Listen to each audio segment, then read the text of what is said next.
Who are you? Where are you from? I'm good and I'm from the Netherlands. And how long have you been traveling in New Zealand? For now I'm traveling for 1 month, but I'll be here for 4 months. Okay, how are you traveling? With bus, the intercity bus. So, why did you choose to travel by bus? My other option was to travel by car, but I'm a little bit scary to drive. And this is another country and you have to drive left and this up and down, and I don't like that. And also if I had a car, I drive all the time alone or maybe with friends, but you have to meet them first. And with bus is always other people on the road. So yeah. And what do you think about, there are like different companies. We have like Stray and intercity bus, because you bought time on the intercity bus, right? Yes. So you bought like I bought for 60 hours, yes. Okay, is there a reason why you chose this compared to other organizations? No, not really, but I wanted to go from Auckland to Hamilton. And actually I wanted to take a night bus, but I thought that it's just for 1 hour, so it's more easier to take the day bus. And intercity was the first bus company I get the result from Google. So okay. I went to that website and I booked a ride. And I did also look for other buses, but they didn't go on the time I want to go to Hamilton. So my first tour was with the intercity bus, and actually I bought at that moment also a flexi pass from it. So yeah. And a flexi pass means you buy time and you buy tickets. Yeah. Is there a reason why you specifically did not choose for another bus company like Stray or not? No, just because of the time from Auckland to Hamilton. That's the only reason actually. Okay. And how do you like the routes, the times, the possibilities that you have to take a bus? Like how is it? Does it go a couple times a day, once a day? And the possibilities are good actually.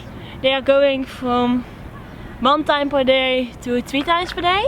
It depends on how long it's traveling. If you have a drive for 6 or more hours, it's just 1 time a day. But if you have a drive for 1 hour or something, then you have every day 3 possibilities or something. But it depends from where you are. In the north you have more possibilities than in the south actually. Okay, so if you arrive at your destination, because there are certain things you had on your list, like a bunch of touristic things that you want to do. Where the bus stops, is it generally easy to get to where you want to go, or do you have to take an expensive taxi, or how does that work? The bus only stops at the touristic route, so I actually wanted to go to the Nelson Lakes National Park, but it's not that possible with the bus. You have to drive by the intercity bus, take another bus the next day, take another bus the day after. So if I want to go to do that, I have to travel for 3 days, and then I have to do the hike, and then I have to travel back for 3 days. So I skipped that from my list. But the other, if you want to do the touristic route, so the whole west coast or to the east coast, it's really easy to do that.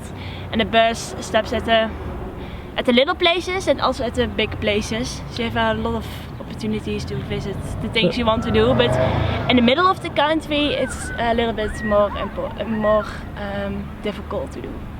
Okay, so I'm guessing if you're like at the South Island where there are less buses and you go to like a place like the Pancake Rocks, which is nice for like an hour, but you will probably arrive there and then you have to wait a day till you can get the next bus, and then you actually have to fill up your day with doing something else. That's true, but by the Pancake Rocks I didn't know that. So I booked a night there, but the bus stops there for half an hour. So if you want to see it, you have to opportunity to see it, but just for 30 minutes. And I think if you see it, it's you like to spend there, I think 45 minutes or something, and then it's too short. So that's a problem of the intercity bus. You have to wait for the other day to take the bus to the next city. Yeah, but also with the times, if you stay in hostels, most of the hostels have a check-in time at 12 o'clock or 2 o'clock, but not in the morning.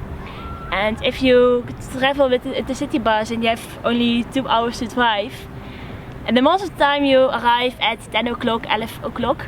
So you have to wait for the check-in time and also for the check-out time. And the check-out time is always on 10 o'clock. And the bus is not always going at that time or earlier at that time. The most of the buses I took was, I think they depart at 2 o'clock, 3 o'clock in the afternoon. So I have to wait or on the hostel, and you have to ask for that, and sometimes you have to pay for it. And the other option is to wait in the city. And yeah, with all my stuff, it's just waiting on the bus station and don't go in the city.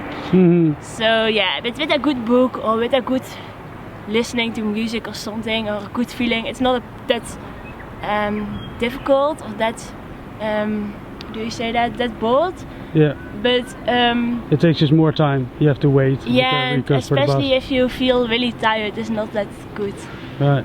Yeah. One more question. Recently you've changed from sleeping in a hostel to buying a $35 tent. Yes, I did it. Why? Can you say something about the difference between a hostel and a tent to you? And why? For me, it's just I don't like to sleeping in mixed rooms. So I always searching for a female room, and not all the hostels have that opportunity.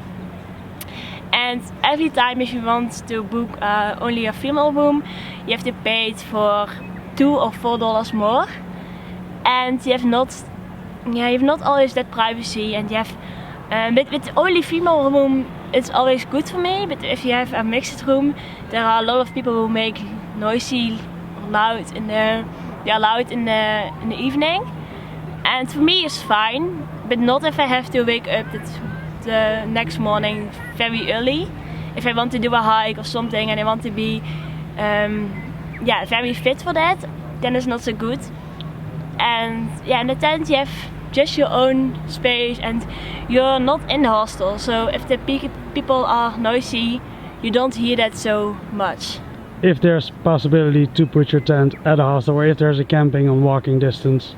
I guess the other advantage is when you go do a several day hike, you have a tent and you can use your tent to sleep.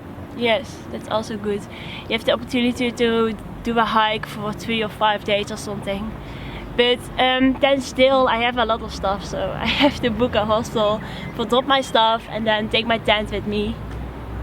So right, unless you have a camping, you can put your tent, leave your stuff in the tent, or just leave it at the camping somewhere at a locker. Yes, yeah. Okay. Anything else you want to add?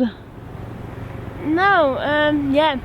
I think everyone has to sleep in a tent for just 1 day or something, but to get the feeling or really be on holiday, it's a good thing to do. And I was scary to if I was sleeping in a tent, I thought, oh no, I don't make that contact with other people. But yes, you do. You still do, and it's good because you can always avoid people you don't like to speak with. If you have your own tent, you just do the zipper off or on, I don't know how you say that, but then the people are outside, and in the room you're always together. So that's also a good thing, I think. Okay, thank you very much. You're welcome.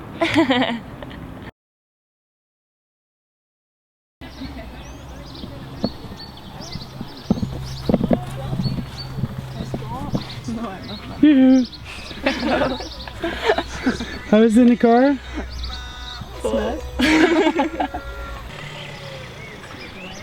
So here you're sleeping. What's your name? Lorena. What? Lorena. Where are you from? From Germany. And you bought a car, right? Do you like it? Do you like it? How does it, like, buying a car? Why did you buy a car, not rent a car? Because I'm traveling for 7 months, so it's cheaper to buy a car if I can sell it afterwards than to rent a car. That's really expensive for 7 months, I think. Okay. Do you have working holiday visa? Yes. So you drive around and you work. Sometimes. Yeah, I'm not working so much, but many people are working way more, like always working 6 weeks and then just travel around for 3 weeks and working again. But not me. You like to travel more. Yes. So how do you like it? Like you're here for how many? Like 3 months now? For how long are you here? Yeah, 3 months.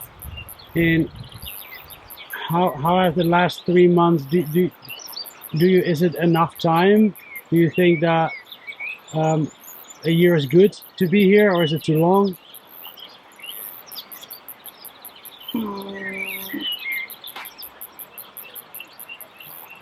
I think in the beginning I was like, I want to stay here longer. But now I think I already saw most things I want to see at the north in 3 months, so I have 4 more months left. And I don't know if it's enough for the South Island, but I think it's maybe a little bit too less. I'm not sure, but it's like how you're traveling.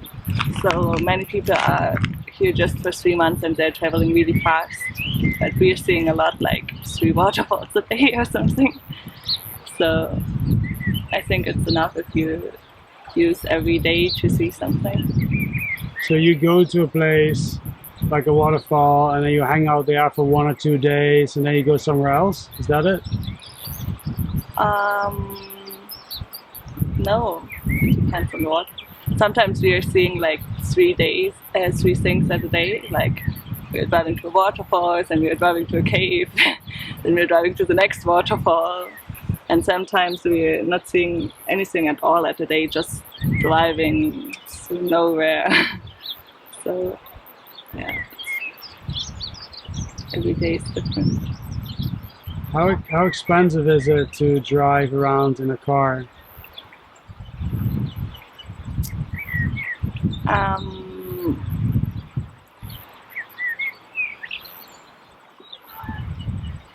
Depends. Like, I think we are living really cheap.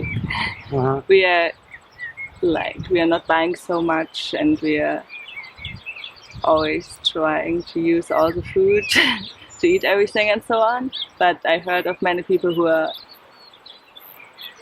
living way more expensive. They have to work a lot because they always have no money.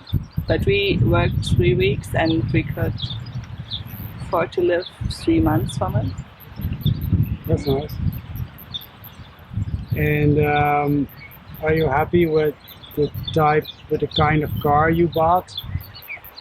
Because I also hear like there are a lot of like places where you can stay for free as long as your car is self-contained. Your car is not self-contained. Are you happy with the choice of car you bought?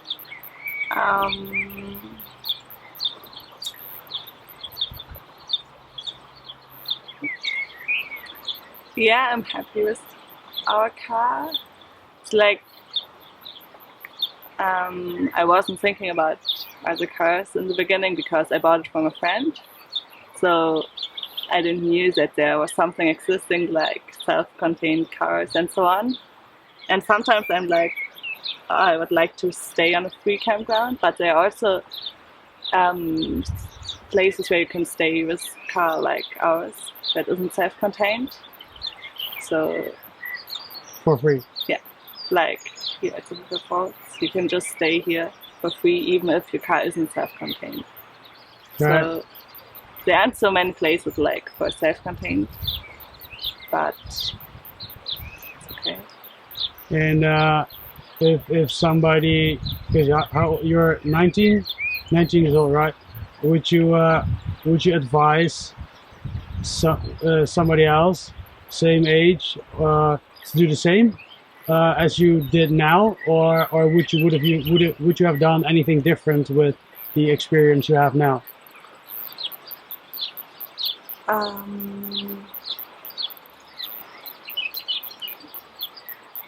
I think I would. No, I would do the same, because there are two different types of traveling here. There are also the people who are traveling without a car, and I met some of them in a hostel. And I think you can't just drive to a waterfall when you're doing that. So you always have to drive there with a bus, or I don't know. And with the car, you can just drive everywhere you want. So it's maybe sometimes more expensive because you have to pay all the petrol and so on, and the car. And I don't know, if you want to sell the car afterwards, you don't get the same money. But you're really free to drive everywhere you want. Do you know what you pay for insurance? Yeah, it depends on what kind of insurance. So I had an insurance that just covers the other car when I'm hitting a car, and I think it was something like $400. $400 for what? Total. For 7 months or for? No, I can't remember. You know? It was like just you pay for a whole year, but in the end you can get it back for 3 months or 5 months if you're staying. Okay, so it's about $60 a month or something for insurance. I did hear it was pretty cheap here. Yeah, it depends on what kind of insurance. We choose the cheapest one. So if you want to also cover your own car, or when it gets stolen, or when anything happens, then it's way more expensive. For how much did you buy your car? It was really expensive. I paid way too much, and I paid it in euros. So it was 2,500 euros. 2,500? I don't think that's much if you compare to other cars. No, you can buy they are way more cheap. If you, they are not this expensive here. Okay. If you buy, for example, one in Auckland, but you always like, I heard of a lot of people who bought a car and then it just broke down after 3 days. So I'm glad I bought my car, but it was really expensive. I think 2,500 euro is still a really good price to buy a decent car, because if something breaks down, it's also going to be expensive. Yeah. So I hear also from other people that they pay like 4,500 or 6,000 or what. So What dollar? New Zealand dollar? Indeed, it's New Zealand dollar. That's twice. So it's like 4,000 New Zealand dollar which you paid. Yeah. So yeah, so I'd probably say the normal price for a car is somewhere between 2,500 and 5,000. Yeah. For a non-self-contained car. So I also heard about people who bought a really cheap car for just 1,000 New Zealand dollar or something, but then it's really old and I don't know, maybe it's breaking down after months or something. Yeah. So if you want a good car, you also have to pay a lot. All right. Thank you very much.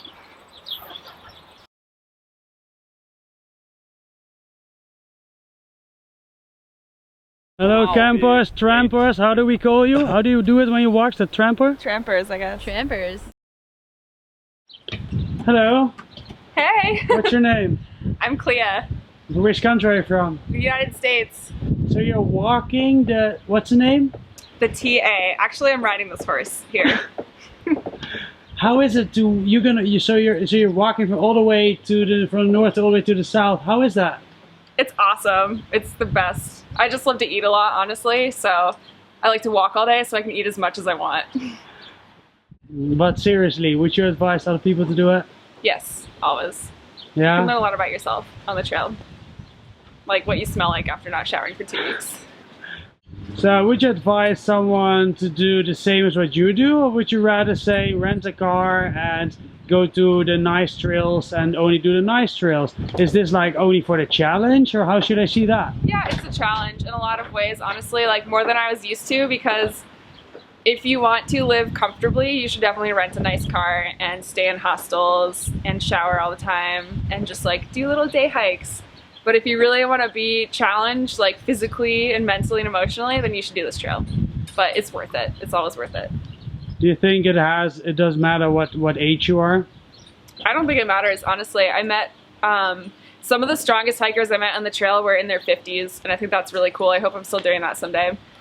And I met a couple people who were only like 18 or 19, and they might have been a little bit more challenged actually in a lot of ways, because I think the trail demands more of you like mentally than it does physically.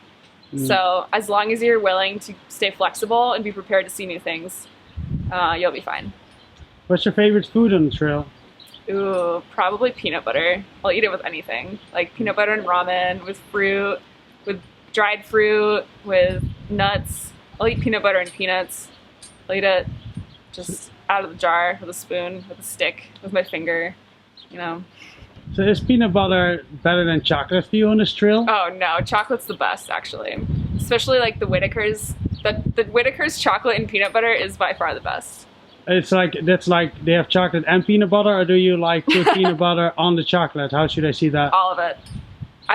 Personally, I like to dip my chocolate in peanut butter, but it's great if it's the peanut butter chocolate and then I dip it in peanut butter, you know? Right. Yeah. Do you carry cooking gear with you? I do. I carry a little stove and a pot and pan and some fuel and a spork. That's my whole kitchen. It's about this big. What's a spork? Spork is a spoon and a fork in one instrument. It's titanium and it's purple and it's awesome. So it's like a spoon with little points on it, so you can like scoop things and you can stab things. How much weight are you carrying around? God, too much. Probably like 15 kilos, 15 to 20 with food. On my worst days it's been around that. No more than 20, definitely. I'd say around 15 kilos. What's the lightest you've seen someone carrying around? I met this one couple from Japan, and they were awesome. They're super cool, but they have like literal day packs on, and I don't know where they put all their stuff. But I don't know how light it was, but it was very small. It's like they carry everything they need in like a pack that's like this big, and it just blew me away. But they also share a tent and share cooking gear, so that helps too. I guess that's one of the benefits of, you know, sharing a tent and not having your own space ever. Are you jealous? What about the weight then? Yeah, I'm jealous. Ever since I tore my Achilles, I'm definitely jealous, because I thought,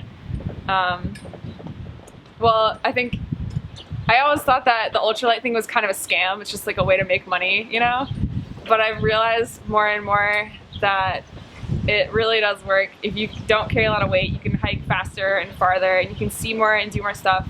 You know, you can like see like a cool feature or a summit and just like go run up it real quick. You don't have to like bring your heavy pack up with you. So that is really cool. I think if I was going to do another through hike, I would definitely try to go a lot later.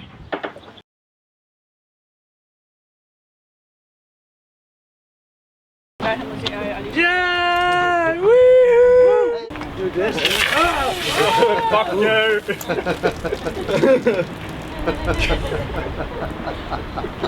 That's alcohol abuse.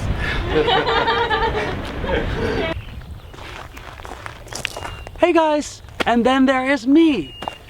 I just biked 3,000 kilometers from the northernmost point in New Zealand to the southernmost point, and if you're thinking about doing this, I'll tell you a little bit about the upsides and the downsides. The upsides are you really experience New Zealand, and you have a whole different feeling when you're on a bike than when you're in a car. And also there are a lot of trails which you can only do with a bicycle or walking, and not with a with a motorized vehicle. The downsides are that you often bike against the wind. It's downhill, uphill, and Yeah, I think that are definitely the most of the downsides of it. But if you don't mind that, it's pretty cheap actually. I think I spent average maximum $10 per day on accommodation, and you know, food is it doesn't matter what kind of vehicle you have, like 35 New Zealand dollar per day if you eat well. It's like 24 US dollar. Is that the majority of your cost, food and stay, and when you're biking, you're not paying for gas. Would I advise it to trail? Yes and no. Yes, if you really like biking, do it.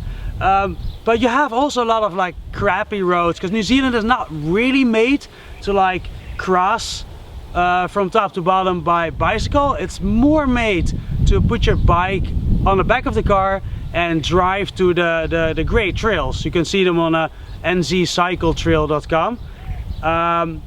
But yeah, I mean, I did really enjoy it, and it is really a nice it was really a nice challenge, and I'm really happy I did it. But my next vehicle is gonna have an engine.